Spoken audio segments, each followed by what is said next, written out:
दिल्ली के एक शांत से इलाके बुराड़े की उस सुबह ने पूरे देश को हिला दिया।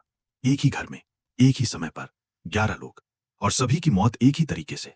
लेकिन सबसे डरावनी बात यह नहीं थी कि वो मरे कैसे, बल्कि ये थी कि वो इतने दिनों तक ऐसे जी कैसे रहे थे और किसी को पता तक नहीं चला। 1 जुलाई 2018 की सुबह जब लोग अपने काम पर निकल रहे थे, एक घर का दरवाजा खुला मिला। अंदर झांकते ही सब कुछ बदल गया। आंगन में लोहे की ग्रिल से लटके हुए 10 लोग, आंखों पर पट्टी, मुंह पर कपड़ा, हाथ पैर बंधे हुए, और दूसरे कमरे में फर्श पर पड़ी एक बुजुर्ग महिला की लाश। ये कोई आम सुसाइड नहीं था, ये कुछ और था, कुछ बेहद अजीब, कुछ बेहद खौफनाक।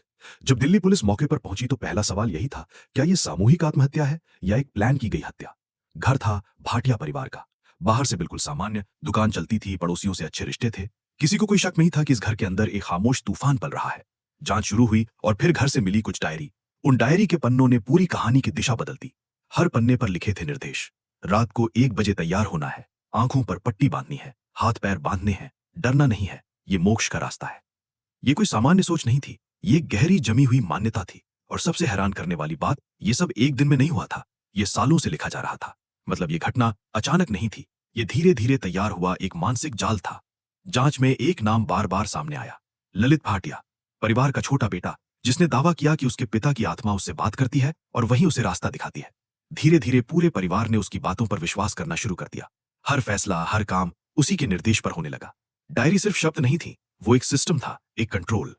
अगर सब सही से करोगे तो भगवान बचा लेंगे, ये सिर्फ एक परीक्षा है। इन लाइनों ने पूरे परिवार के दिमाग में एक अजीब भरोसा बैठा दिया था।